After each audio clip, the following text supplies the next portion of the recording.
มื้อนี้ก็ได้เวลาของการเอาผักลงเบ้าแล้วก่อนอื่นเฮาก็สิมาเกี่ยมดินเนาะแต่ว่าดินนี่บ่ได้เกี่ยมเองเด้อดินนี่ไปซื้อจากร้านมาแต่ว่าหลังจากที่ว่าเฮาได้ดินแล้วก็จะเอามาผสมกับขี้งัวแล้วก็แกบเพชรคิดว่าการเอาแกบมาผสมเติมอาจจะเพิ่มความผุให้กับดินเวลารากของต้นไม้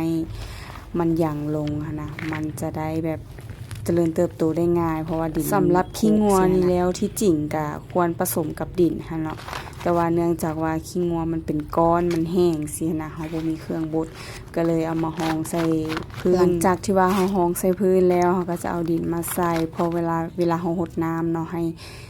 ขี้งัวมันเปื่อยนะมันกลายเป็นฝุ่นอยู่ในนั้นเลยหลังที่เฮาเอาดินใส่เนาะเอาเบี้ยผักของเฮาลงแล้วเฮาก็จะมาเอาขี้งัวใส่ด้านถึงอีกเพื่อเวลาโหดน้ำจะให้ฝุ่นหรือว่าปุ๋ยนั้น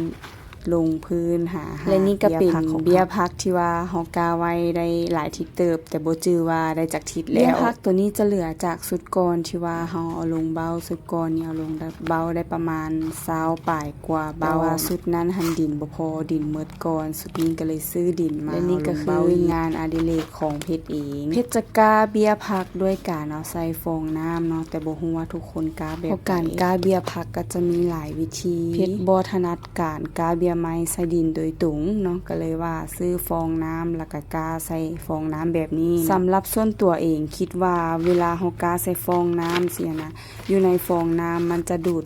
ซับน้ำหรือว่าฟองน้ำมันจะดูดซับน้ำไว้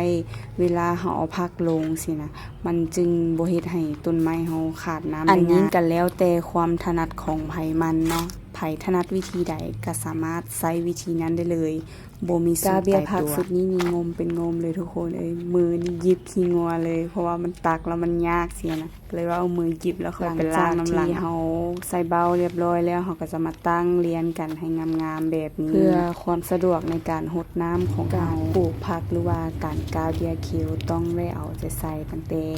ขั้นตอนแรกๆขั้นตอนเริ่มต้นจากการกาเบี้ยผักยากที่สุดก็คือการกาเบี้ยผักแรกๆเนาะกว่าผักสิใหญ่อันที่ว่ากายากก็ย้อนว่าช่วงนี้เป็นหน้าฝนเนาะมันผักของการรดน้ำก็จะลำบากน้อยนึงเพราะว่าบ่ได้ใส่ท่อดึงไปเนาะท่อมันแตกเบิดละช่วงนี้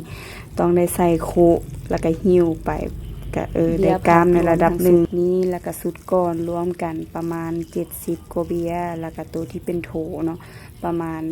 80-90กว่าเบียใครสนใจอยากได้เบี้ยพักก็สามารถติดต่อมาได้เด้อสำหรับเบี้ยพักสุดก่อนมันเบิดแล้วเด้อลูกค้ายังแต่2ต้นใหญ่เท่านั้นใครอยากได้ก็ติดต่อมาเด้อให้ราคาพิเศษ